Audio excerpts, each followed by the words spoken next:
Welcome to valves and valvular heart diseases along with maneuvers. As you guys already probably realized during your study of step 1, step 2, you're thinking, okay, they're asking me a lot of questions on these valves and maneuvers, right? It's actually very easy, especially after you're done watching this. So check this out.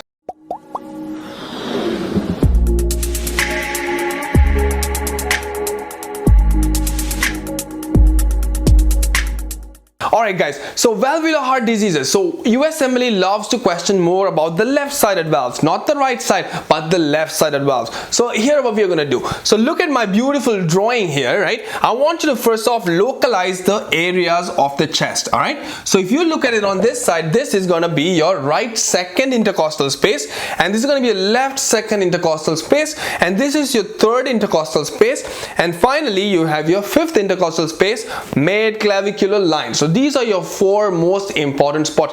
First, let's open up in a general pattern, and then we are going to get into the maneuvers and how they're actually going to affect your murmurs. Alright guys, so your first off, your right second intercostal space is going to be your aortic area, and your left second intercostal space is going to be your pulmonic area.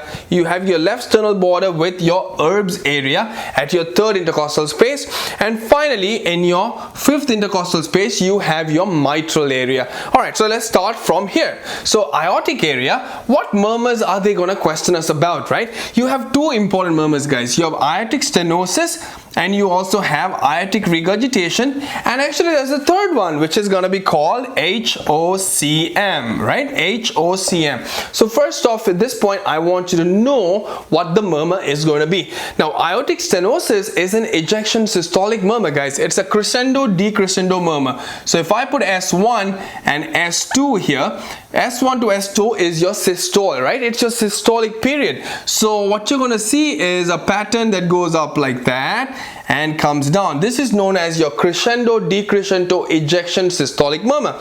And if you recall, aortic stenosis murmurs actually radiates to your carotid. So you'll see that the radiation is present in the carotids. Who gets aortic stenosis murmur? Any old person. When you age, you will have aortic valve calcification. So anybody's age more than 70, you're pretty much always gonna hear an ejection systolic murmur. So that's a easy one for you to know. Now younger people can also get it if you have, say, a bicuspid aortic valve. For instance, a patient with Turner syndrome, right, can have a bicuspid aortic valve, which will lead to a premature development of aortic stenosis. But aortic stenosis murmur, ejection systolic, crescendo decrescendo, that is it. Simple. So you know the murmur now. Next, aortic regurgitation. Now before I tell you what murmur you hear with aortic regurgitation, I want you to know something. Think of it this way: anything that stretches out your ventricle, you remember your aortic valve, there's cusps, right? There's cusp which is attached via chordae tendineae and papillary muscles. So if you stretch your ventricle, increase the diameter, increase the length of the ventricle, are you going to stretch the strings of your guitar like your chordae tendineae, and after a point, boom, it ruptures, right? After it gets ruptured, becomes flappy. My point is, any regurgitant murmurs, may it be aortic regurg or mitral regurg or tricuspid regurg, anytime you dilate your ventricular chambers, you will get a regurg. That's it. The broader the idea, the better you will remember it, guys. So aortic regurgitation, you're thinking of dilation of the left ventricle. Well, what causes dilation of left ventricle? Well, anything that gives you a dilated cardiomyopathy should give you a dilated left ventricle, right? Most common cause, hypertension. Number 2, myocardial infarction. Other valvular heart diseases such as aortic stenosis on the long run can dilate your ventricle as well. And then you got the less common causes such as alcohol, beriberi, cocaine, Chagas, Coxsackie, hemochromatosis, doxorubicin, peripartum cardiomyopathy. If you look at our video on heart failure, you'll see all the causes and the reason as to why it causes heart failure. So all of that can dilate your ventricle. If you dilate your ventricle, you will get regurgitation, guys. That's it. So aortic regurgitation. So what murmur are you going to hear? The murmur you're going to hear here is going to be an early diastolic murmur. So S1, you have S2, and then S1 again. So let me put S1 again. in aortic regurgitation, you will have an early diastolic murmur. You will have an early diastolic murmur. In order to understand what an aortic regurgitation murmur here is, you must understand the physiology of it. So let's talk about this a bit.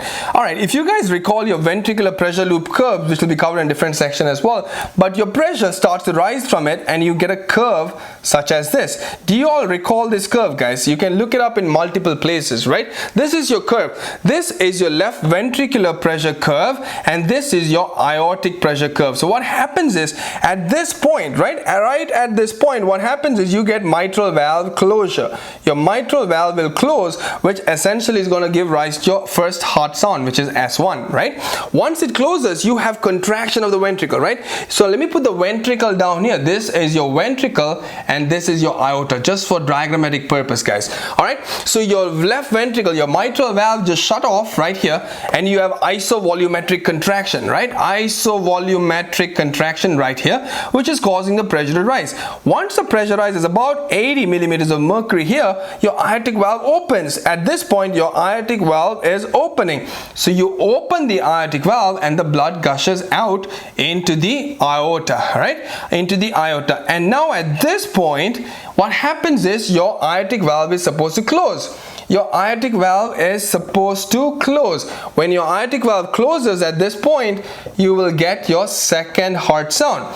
Now when your aortic valve is supposed to close, what I want you to focus here, guys, is the pressure. The pressure in your aortic valve at this point is greater than your left ventricular pressure. If your aortic pressure is greater than your left ventricular pressure at this point, your valve cannot close. What's going to happen is blood gushes back up, right? Blood gushes back up into your ventricle. So during early part of diastole, right, your blood gushes back into your ventricle and that gives you your early diastolic murmur. It's understanding, don't ever memorize. So to further understand, there's another murmur that you actually hear in a patient with aortic regurgitation. Have you recalled something known as an Austin Flint murmur? And this is how it happens, guys. I'm going to draw the heart chambers a little differently in a more anatomical position to explain this. So if you look at the left ventricle, it looks like this, and here comes your aorta, right? And I told you during early part of diastole, right, this is your mitral valve. Your mitral valve cusps are right here. So think about it. Now when you have early part of diastole, is your mitral valve supposed to be open, guys? Yes, it is, right? Your mitral valve is supposed to be open so your blood can come this way. But I told you during aortic regurgitation, you get a gush of blood coming back in. This gush of blood coming back in makes an early diastole murmur, but it also hits onto your mitral valve cusp and pushes it up like this. It pushes your mitral valve cusp and causes a mitral stenosis kind of picture, kind of shuts off your mitral valve during diastole. So what kind of murmur would you hear there? You would get a mid-diastolic murmur, which you hear in mitral stenosis. There you go. So aortic regurgitation, you have two murmurs, early diastolic murmur and a mitral stenosis type of murmur, which is going to be a mid-diastolic murmur. Alright guys, so this is perfect. You guys understood it completely well. So now since we've done with aortic stenosis and aortic regurgitation, so you guys have understood the murmur now, alright? Not memorized but understood. Let's go on to the third murmur which you should know is HOCM. Now HOCM is one murmur which is going to be a weird murmur. Okay, these are going to be the exceptions to the rule when you learn maneuvers. So HOCM, actually what happens is your ventricular size, your ventricular muscle kind of becomes so hypertrophied, right, that it's actually going to cause compression and shut off your aortic valve, right? Your aortic valve is kind of getting crushed when you have such a muscle, right, such a strong muscle in HOCM. That essentially means the patient is most likely having an aortic stenosis type of murmur. Yes, it is. It's an aortic stenosis type of murmur. So you are going to get again S1, S2, right? You are going to get a ejection systolic murmur. Ejection systolic murmur. So how can you differentiate the two? That's the whole point of the maneuvers. We'll get into the maneuvers and you'll learn it right there, okay? So if you have a HOCM, you'll get an ejection systolic murmur exactly like your aortic stenosis, but the maneuver is going to tell you what the difference is. Alright, so let's move on to our left side. Pulmonic valve, again, they're not going to ask you too much about it. They might tell you about pulmonary hypertension where you would hear a loud pulmonic sound, a loud P2. Alright, now below the clavicle right here, you often would hear a murmur of patent ductus arteriosus, which is going to be a continuous machinery murmur. The reason you're going to get a patent ductus arteriosus murmur to be continuous is, it's simple. What is the patent ductus arteriosus connecting? It's connecting your arch of aorta and your pulmonary artery. Can you tell me where the pressure is higher? Where is the pressure higher? This is your aorta and this is your pulmonary artery. Is aortic pressure always going to be higher than your pulmonary artery pressure? Yes, it is, which means systole or diastole, the blood will flow through, which means it will produce a murmur all the time. There you go, continuous machinery murmur, alright, all the way through diastole and systole. Alright, so that is your patent ductus arteriosus. Let's come to the left sternal border. At the left sternal border, you can get a VSD. A ventricular septal defect can give you a murmur. What murmur would you get, guys, in a VSD? It's pretty straightforward. Think about it, right? If you again had a hole between your left ventricle and right ventricle, right? So when is the pressure going to be highest in the ventricles? During systole, right? Is left ventricular pressure going to be higher than right ventricular pressure throughout systole? Yes, it is, right? Your left ventricular pressure, right, your left ventricular pressure is always going to be greater than your right ventricular pressure, so you will get a pansystolic murmur, guys. A pansystolic, S1, S2, you will get a pansystolic murmur, also called a holosystolic murmur. A pansystolic murmur, also called a holosystolic murmur. All right, perfect. Now let's come to the fifth, which is your mitral area. Now there's three important murmurs that you must know in the patient with mitral area. I'm just going to wipe this off so you can see it clear. Okay, so let's talk about mitral stenosis, a mitral regurgitation, and finally a mitral valve prolapse. Now mitral stenosis, as I already explained before, if you have a mitral stenosis, what happens is this: you're supposed to get a mid-diastolic murmur, guys. The reason is this: normally what happens is, if this is your atrium and this is your ventricle, right, blood is supposed to flow from your atrium to the ventricle during systole or diastole. It is due to diastole, right? During diastole is when your ventricular filling happens. And here's your mitral valve. Now if your mitral valve starts to stenose, right, the early part of diastole actually is just a free flow. It's a free flow. When you have early part of diastole, free flow of blood from your left atrium to the left ventricle. But towards the later part, or because the patient's got a mitral stenosis, your atria has to contract to push the blood into the left ventricle. And during mid part of diastole is when the contraction is at its maximal effect, and therefore at that point what you would get is a mid diastolic murmur, right? At the mid of diastole, the blood is getting pushed down and produces a murmur.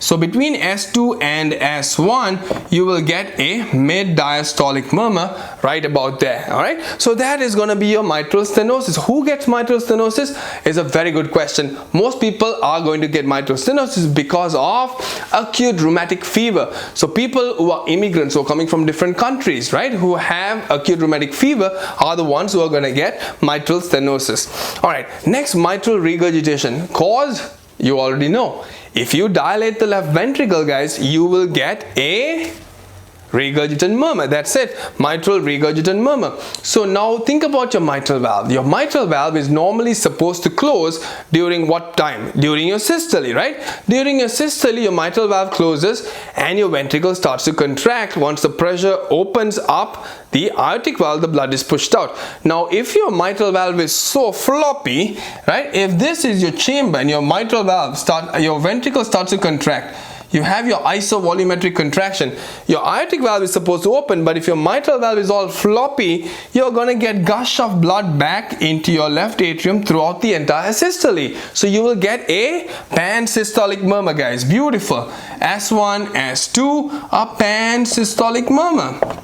And there you go, you will get a pan-systolic murmur. It's that simple. Understand the murmur, never ever memorize it. Mitral valve prolapse is more like a milder or earlier version of mitral regurgitation.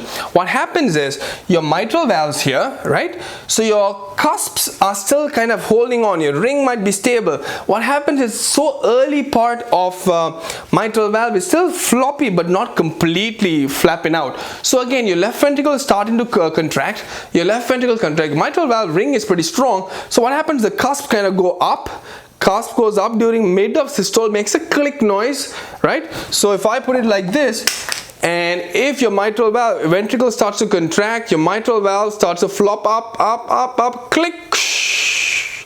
Ventricle contracts during systole, mid systole, mitral valve goes up, click, shh. So mid systolic click followed by a late systolic murmur. That's what you're gonna hear. A mid systolic click, so S1, S2, a mid systolic click followed by a late systolic murmur is the murmur you're going to hear with the patient with mitral valve prolapse. Now we're missing one more valve, guys. We're missing your tricuspid valve. Remember your Erb's area, which is your third intercostal space in the left sternal border, and here you're going to get your tricuspid regurgitation murmur. If a mitral regurgitated murmur gives you a pan-systolic murmur, what do you think a tricuspid gives you?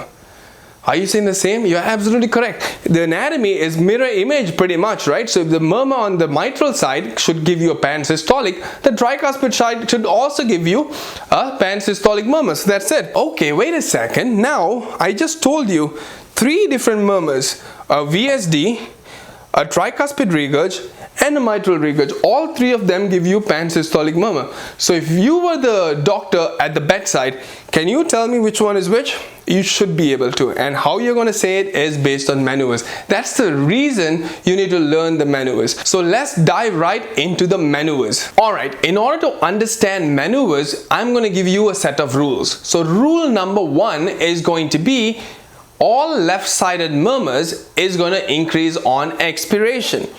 All right-sided murmurs are going to increase on inspiration. Okay, well, fine. Are you going to memorize that? You could. A simple method of memorization is going to be all right-sided murmurs with an I increases in intensity on inspiration with an I. Or I can tell you all left-sided murmurs with an E increases in intensity on expiration. Okay, that solves the problem. You can just remember that. But no, I don't like to memorize. So what I'm going to tell you is to really understand it. So this is the understanding behind this rule number 1 I gave you. But rule number 1, you must remember all left-sided murmurs will increase in intensity on expiration. All right-sided murmurs should increase in intensity on inspiration. Also, one more thing, when I say increase in intensity of a murmur, that also means there's increased intensity of symptoms. Alright, increased intensity is equivalent to increased intensity of symptoms, whereas decreased intensity of murmur means decreased intensity of symptoms. This is important because worsening of intensity or increased intensity means symptoms are worsening, whereas if the symptoms are improving, the intensity is going down, that becomes your treatment. Alright, so let's talk about this. Now, what is inspiration? Let's start with inspiration because it's very inspiring to go about inspiration, right? Now, if you look at respiration, right, which of these processes is actually an active process? Inspiration, right? When you do inspiration, number 1, your diaphragm moves down. Your diaphragm moves down and basically increases your volume of your thoracic cage, right? Your diaphragm pulls down and basically increases your thoracic cage. Your thoracic cage kind of gets pushed out, right? This is your thoracic cage which kind of gets pushed out. Now, between your thoracic cage and your lung, you have pleura, don't you? You have pleura. Now, this pleura, you have a parietal pleura which is attached to your thoracic cage and a visceral pleura which is attached to your lung, right? Now, in between this, you have a negative pressure, guys. You have a negative pressure. So now what happens is when you stretch this thing out, right, what did you do? Did you increase the volume between your parietal pleura and your visceral pleura? Yes, you did. You increased the volume between your parietal and visceral pleura. So if you look at this, volume is inversely proportional to pressure, right? If you increase volume, you will decrease your pressure, right? Now the thing is this pressure I'm talking about here is what kind of pressure? It's a negative pressure. So if I increase the volume, your pressure is going to drop down. So for instance, what I'm saying is, if your pressure, if baseline is about -5, now goes to about -10. Now I want you to think about this negative pressure like a vacuum, like a suction force, right? It's a suction. Now I take a deep breath. You see the diaphragm moves down, increase the volume. This created a vacuum within your pleural space. Now this vacuum is going to do what to your alveolus? It's going to pop open your alveolus, right? It's going to stretch open your alveolus. And if you look at your alveolus again, you will have a pressure by the end of expiration, you will have a pressure of 0 normally, right? Because it normalized. But by the time you inspire and you stretch this alveolus open, now again following the same math, right? If you increase volume, the pressure is going to drop. Your pressure is going to drop to about -1. So it becomes a negative pressure within your alveolus. So that's going to suck in all the air, and that's how you end up breathing. So this is your inspiratory process. This is how you breathe, right? Now in the same logic, if you're creating a negative pressure within your thoracic cavity, am I telling you that you'll also suck up blood into your thoracic cavity? Yes, you will. Just like how you're sucking in air from the environment, you are also going to suck blood into your thoracic cavity. So let's try this. So if I'm going to do an inspiratory process here, I'm going to bring in blood into my thoracic cavity. So how would I bring blood? So which means I need to bring blood to the heart, right? So what is your venous drainage, guys? From the lower limbs, IVC, and from head and neck is going to be SVC. Okay, so the blood's going to come from the SVC and IVC into your right atrium, okay, and then to your right ventricle, okay, and through it goes into the pulmonary artery all the way to your lungs. But is it going to go to the left side, or is it just going to keep it there within that split second? It's going to keep it there. Somebody used to ask me at one point, well, if I take an inspiration, is my systemic blood pressure going to drop down to a point where I'm going to collapse? No, you take an inspiration like this. It's so fast, right? It's so fast. But my point is, during inspiration, you see that the blood actually goes through your SVC and IVC into the right atrium and right ventricle to the right side, and then it kind of saves the blood in the lungs. So all right-sided murmurs should increase on inspiration because you have increased blood flow in the right side during inspiration. That's it. So now let's do expiration. Expiration is more of a passive process. Your diaphragm relaxes, your intercostal muscle relaxes, and your negative pressure within your pleura is going to go back from -10 to about -5. So the negative suction force becomes less, right? Because you're going to expire. And then you basically push this air out, right? Because everything is dropping. It's a passive process. Similarly, what would happen is the blood, which was present in your thoracic cavity, is now going to get pushed out of your lung, right, into what? Into your pulmonary veins, to your left atrium, and then to the left ventricle and through your aorta. That's it. So all left-sided murmurs should increase in intensity on expiration. There you go, guys. This is basically you understanding everything about the first most important maneuver. All left-sided murmurs will increase in intensity on expiration. What about mitral stenosis? Yes. What about mitral regurg? Yes. What about aortic stenosis? Yes. What about my aortic regurgitation? Yes. All left-sided murmurs will increase in intensity on expiration. What about right-sided? What if I had a tricuspid regurgitant murmur? Would it increase in intensity on inspiration? Yes, it would, right? It's a simple rule. That's it. So this is your first rule that you must know. Alright guys, so let's move on to rule number 2. Now rule number 2 is about preload. Now preload basically means the amount of volume that's coming to the left side of the heart. Alright, so basically preload is how much volume you're going to put to the left side of the heart. So rule number 2 about preload is all left-sided murmurs will increase in intensity with increasing preload. and all left-sided murmurs should decrease in intensity with decreasing preload. So you get my point. All left-sided murmurs should increase in intensity with increasing preload. That's it. That's your rule number 2. Now, how do I increase preload and how do I decrease preload? That's the question. I want you to imagine this. If you look at somebody who stands like this, right? Superman. Think of Superman. How does Superman look? Because Superman basically will decrease preload. For whatever reason, Superman is gonna decrease preload. How does Superman is seen in movies? He's always standing with his chest popped out, right? And he's holding his breath like that. So what am I doing? I am standing and I am doing... What is that maneuver, guys? This is Valsalva maneuver, right? Standing and Valsalva maneuver is Superman. So when you think of Superman, you want to think of Valsalva and standing, both of which should decrease preload. So Superman is going to decrease preload, and yoga, the next thing. Because I bring about yoga, reason is yoga people love to do all sorts of fancy things, right? They like to put the leg on top of their heads, right? They're never seated in one place or never standing in one place. They're always doing some form of maneuver. So when you think about somebody doing yoga, such as doing leg raising, right? Leg raising, right? Or squatting, or somebody squatting. All of these maneuvers are done by people who are doing yoga. They do that and they increase preload, guys. They increase the blood flow that goes to your heart. So yoga increases preload. Now think about it. Leg raising. If you raise your leg, you're getting increased black flow of blood to your heart. Number 2, if somebody squats down, right? Remember your soleus muscle, which is also known as your external heart, right? Basically pushes all that blood, boof, right up to your heart. So yoga, you're going to be increasing blood flow to your heart, basically meaning increased preload. That's it. So now let's try it. And I told you the rule of thumb is this: all left-sided murmurs will increase in intensity with increasing preload. So if I look at this, mitral stenosis, if I'm doing Superman pose, which is decreasing preload, then I should decrease my murmur. Whereas yoga, obviously I'm going to increase because I'm increasing preload.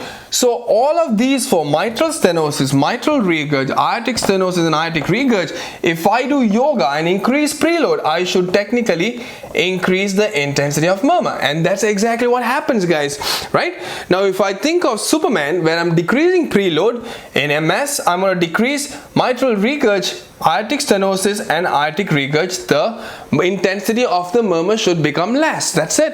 It's so simple. So this is your rule of thumb that you're going to remember, and you obviously understood it. Think about it. If you have mitral stenosis, if I got more blood going through, am I going to produce more murmur?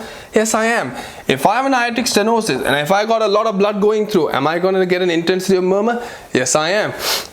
If I have increased volume here, would I get more of a mitral regurg? Yes, I would. And same goes for aortic regurgitation. That's it. It's so simple. Now, always there's going to be exceptions to the rule. And the exception to the rule in this case is going to be your mitral valve prolapse and HOCM.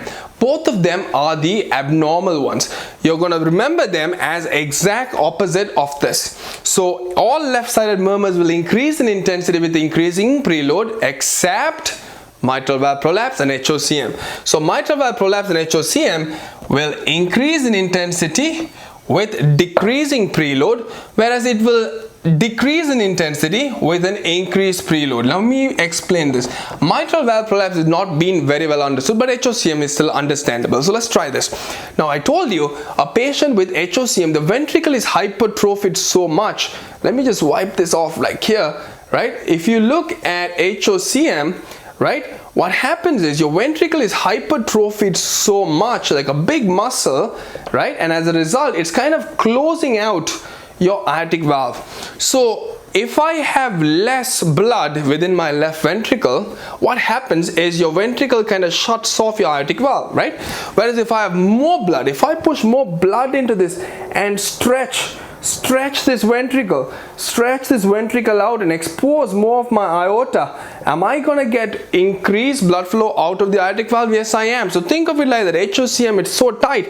You put in fluid, you stretch it out so the blood can now go into the aortic valve. That is HOCM. So it makes sense, right? This is not a memory trick for you. You must actually understand it. So in HOCM, if you have less blood in the left ventricle, it's shutting off your aortic valve more and therefore more symptoms. Whereas if you have more blood because of yoga, right, increased preload, you're going to stretch that ventricle out, and now your aortic valve is open. It's like you don't even have a murmur anymore. So that's exactly how that's going to happen. The mitral valve prolapse is pretty much the same thing that happens. It's not well understood, but it is the abnormality to the rule. So we are done with rule number 2. Let's move on to rule number 3. Rule number 3 is to do with afterload. Now what is afterload? Afterload is basically the pressure that your left ventricle is working against. That's it. That's what afterload is. Now the basic rule of thumb with regards to afterload is all forward flow murmurs, right, are affected by afterload. Same goes for backward flow murmurs. But the way you're going to understand this is this. There is a driving force, guys. Now when you think of a forward flow murmur, I want you to think of the heart as the driving force. All right. For instance, forward flow murmurs are mitral stenosis, aortic stenosis, HOCM. These are forward flow murmurs because the murmur occurs when the blood goes from up to down, right? It goes from your atrium to ventricle. It's a forward flow murmur. Mitral stenosis, aortic stenosis, same thing. It's a forward flow murmur. What about mitral regurgitation? It's a backward flow murmur. Whereas aortic regurgitation is also a backward flow murmur. You get the point, right? So my point is, if you have a backward flow murmur, if you increase your afterload, you will increase the intensity of the murmur. Very good. There you go. So now let's think of how I can increase my afterload. The number one thing you could do is hand grip, guys. So by doing a hand grip, how do I raise the total peripheral resistance and as a result pressure? Because I want to raise the pressure here, right? It's a bunch of equations, guys. If you guys remember your Ohm's law, right? Flow is equal to pressure divided by total peripheral resistance. Right, total peripheral resistance, which also means if I change the equation, I can say that total peripheral resistance is equal to pressure, right? It is equal to pressure.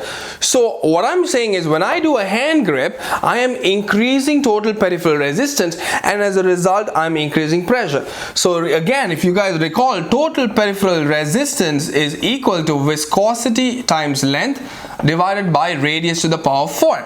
So if I'm constricting my arterioles, I will decrease my radius, right? If I decrease my radius, what happens to my total peripheral resistance, guys? It goes up.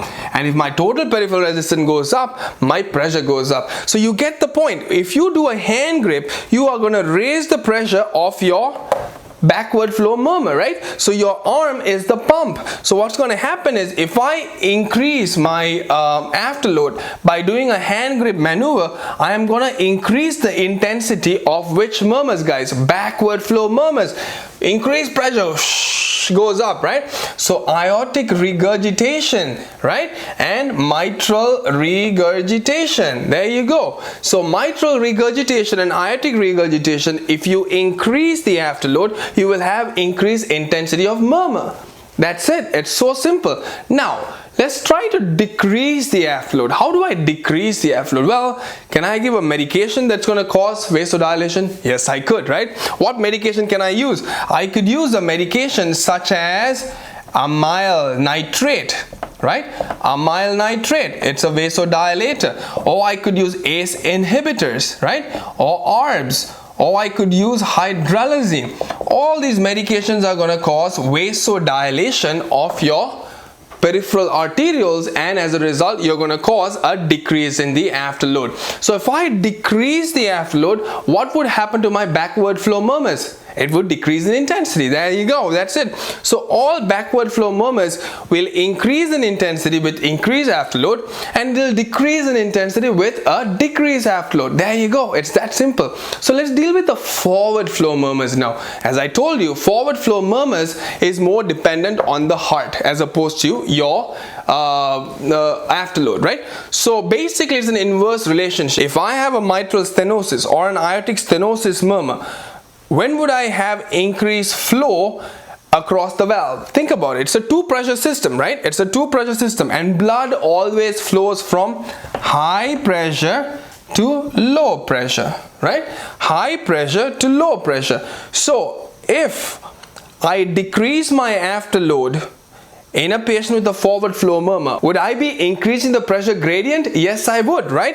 If I decrease the afterload, I would be increasing the pressure gradient. So how I'm going to do it with forward flow murmurs is my ventricular pressure, the pump, remains stable, but I am going to affect my afterload. If I decrease the afterload, then my pressure gradient becomes bigger. So your blood is going to flow faster, right? So for a forward flow murmur, if you decrease afterload, you will have an increased intensity of murmur. That's it. So if you have a mitral stenosis, aortic stenosis, or Hoch M, these are all forward flow murmurs which are going to get increase in intensity when you decrease your afterload. When you decrease afterload, you will have an increased intensity of the murmur. And the only abnormal one in this rule of thumb is going to be your mitral valve prolapse, guys. Mitral valve prolapse is technically a backward flow murmur, but it works like a forward flow murmurs rules, okay? So whatever rules are obeyed by your forward flow murmurs will be obeyed by mitral valve prolapse. Alright guys, so this brings us to the end of the afterload section. Now just to recap guys, there's only 3 important rules that you're going to follow. That's it. Once you know these 3 rules, you can answer every question. That's it. So what were the 3 rules guys? Number 1 was our inspiration and expiration maneuver. All right-sided murmurs will increase in intensity on inspiration. All left-sided murmurs will increase in intensity on expiration. What was number 2? We have preload. How do you increase preload? Was yoga. How do you decrease preload? Was Superman. And what was your rule guys? Your rule was all left-sided murmurs will increase in intensity on increasing preload. If that's the case, all left-sided murmurs should decrease in intensity with